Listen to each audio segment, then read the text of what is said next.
Surprising facts about the Conclave that few people know. Did you know that behind the white smoke rising from the Sistine Chapel, there is a sacred procession rich in history, tradition, and intrigue? Let's dive deeper into the astonishing facts about the Conclave, an ancient ritual that is still maintained by the Roman Catholic Church today. The word conclave comes from the Latin cum clave, which literally means with a key. The term is not merely a linguistic flourish, but rather a reflection of the practice of locking cardinals in a room until they reach a consensus on electing a new pope. The practice arose from the urgent need to speed up an often protracted election process. History records that the election of Pope Gregory VI in 1271 was a turning point. At that time, the prolonged deadlock prompted the citizens of Viterbo, Italy, to take drastic measures, locking the cardinals indoors and even removing the roof of the building as a form of pressure. This extreme action triggered the birth of more structured conclave rules. Although the Sistine Chapel is now the iconic location for conclaves, history records that the procession has taken place in a variety of locations, including monasteries, castles, and city halls. These diverse locations reflect the complex political and social dynamics of the times. It was not until the 19th century that the Sistine Chapel was officially designated as the permanent location for conclaves, a decision that cemented its status as the spiritual and symbolic center of the Catholic Church. The cardinals who participate in the conclave are known as cardinal electors.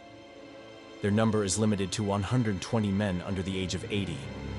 This age limit was imposed by Pope Paul VI in the 1970s to ensure that the electors were in good physical and mental condition to carry out the difficult task. However, history records interesting exceptions. There have been conclaves with more than 200 cardinals, a testament to the fact that rules and traditions can change over time. The number of cardinals participating in conclaves reflects the geographic and demographic complexity of the global Catholic Church. Prior to entering the conclave, the cardinals underwent an intensive spiritual retreat. This retreat was intended to prepare their hearts and minds, and to seek the guidance of the Holy Spirit in the election process. This spiritual preparation emphasized the importance of the spiritual dimension in making decisions that are crucial for the Catholic Church. As the conclave begins, the cardinals are completely isolated from the outside world. They live in the Domus Sanctae Marthae, a dormitory inside the Vatican complex. This isolation is not a mere formality, but a serious effort to create an environment conducive to reflection and prayer. All modern means of communication, such as mobile phones, radio, internet, and newspapers, are strictly prohibited. The windows of the rooms are also covered with thick curtains to maintain secrecy. These strict measures are intended to prevent external influences and ensure that the cardinals can make decisions freely and without pressure. Every cardinal involved in the conclave must swear an oath to maintain the secrecy of the election process. This oath is not just an empty promise, but a sacred vow that binds the heart and soul. Violation of this oath can have fatal consequences, including automatic excommunication. Even the cooks, cleaners, and medical staff on duty during the conclave must take the oath, showing how important secrecy is to this process. The smoke rising from the Sistine Chapel chimney has become an iconic symbol of the conclave. Black smoke means no pope has been elected, while white smoke means a new pope has been elected. The symbol has become an integral part of the conclave tradition, connecting the cardinals inside the Sistine Chapel with millions of Catholics around the world. However, history has shown that the smoke was often indistinguishable in color, causing confusion among worshippers waiting in St. Peter's Square on several occasions. This ambiguity has led to technological innovation. In the 2005 conclave, the combustion system was refined by adding chemicals to make the smoke more colorful, ensuring that the message could be clearly received by the world. The process of burning the ballots also has a symbolic meaning. The ballots are burned as a sign that the election process has been completed and the decision has been made. The smoke rising into the sky is a symbol of the hopes and prayers offered by all Catholics. Voting in the conclave was done using ballots marked "Elego in Summum Pontificum," which means, "I elect as Supreme Pontiff." Each cardinal wrote the name of his chosen candidate, then folded it and placed it on a gold plate before dropping it into a silver chalice. This process was repeated until a candidate received 2/3 of the vote. This voting ritual reflects the seriousness and solemnity of the election process. Each act is carried out carefully and prayerfully, emphasizing the importance of the guidance of the Holy Spirit in choosing the leaders of the Catholic Church. After each round of voting, the ballots are carefully and precisely counted. This counting process is carried out by cardinals appointed as scrutineers. The confidentiality and integrity of the counting process are strictly guarded. The elected pope has the right to choose his own papal name. This tradition began in the 6th century, when the first pope with a new name was Pope John II. The reasons for changing the name are usually related to honor, tradition, or to indicate a new direction of leadership. The choice of a papal name often reflects the new pope's vision and mission. For example, Pope Francis chose the name in honor of Saint Francis of Assisi, who was known for his simplicity and concern for the poor. This choice of name signals the focus of his papacy on serving the poor and marginalized. The papal name becomes a new identity for the pope, marking the beginning of a new chapter in his life and in the history of the Catholic Church. This name will be remembered throughout time and associated with the pope's legacy and contributions. When a new pope is elected, the Vatican's chief of protocol will announce Habemus Papam from the balcony of St. Peter's Basilica, meaning, "We have a pope." The announcement is greeted with cheers and applause from the thousands of Catholics gathered in St. Peter's Square.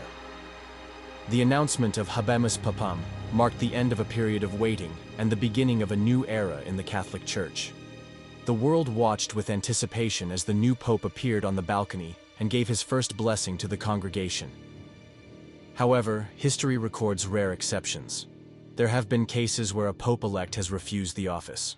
One such case was Cardinal Giovanni Colombo in the 1978 conclave, who immediately refused when his name was almost dominating the votes. This refusal shows that the office of pope is a very heavy responsibility, and not everyone is ready to shoulder it. Interestingly, there is no rule that states the pope must come from the ranks of cardinals. In theory, anyone who is Catholic, male, and baptized can be elected pope. Although in practice, in the last few centuries, the election has always fallen to a cardinal. The possibility of a layman being elected pope is a reminder that the Catholic Church is an inclusive and open community. While tradition and experience play a significant role in the election of a pope, the Holy Spirit can work in unexpected ways. Discussion about the possibility of a layperson being elected pope prompted reflection on the role of leadership in the Catholic Church and the importance of openness to the guidance of the Holy Spirit. In the history of the Catholic Church, the longest conclave occurred in 1268-1271, lasting almost 3 years. This prolonged stalemate reflected the deep political and theological divisions of the time. In contrast, the quickest conclave was in 1503, taking just a few hours. The speed of the election indicates a strong consensus among the cardinals and a desire for a new leader soon. A comparison of the longest and shortest conclaves provides insight into the political and social dynamics that influence the papal election process. Each conclave had its own unique characteristics, reflecting the challenges and opportunities facing the Catholic Church at the time. The conclave is an ancient tradition full of meaning and mystery. Despite the changing world with modern technology, the ritual of electing a pope has maintained its authenticity and solemnity, making it one of the most sacred religious processes still taking place today. The conclave is not just a process of electing a leader, but also a symbol of faith, hope, and unity for millions of Catholics around the world. This procession reminds us of the importance of prayer, reflection, and the guidance of the Holy Spirit in making crucial decisions. The conclave is an enduring legacy of the Catholic Church, a tradition that continues to adapt to the times, but remains faithful to the core values of the Catholic faith. Let us continue to study and appreciate the tradition of the conclave, and pray that the Holy Spirit will continue to guide the Catholic Church in choosing wise and loving leaders. Call to action. We invite you, Catholics, historians, religious scholars, and the general public, to continue to dig deeper into the history and meaning of the conclave. Share this knowledge with others, discuss it in discussion forums, and use it as an inspiration to deepen your faith and understanding of the Catholic Church. Let us together preserve this precious heritage for future generations. Visit the Vatican's official website, read historical books about the papacy, and follow the latest news about the Catholic Church to broaden your horizons. With a deeper understanding, we can better appreciate the role and responsibility of the Pope as the spiritual leader of Catholics throughout the world.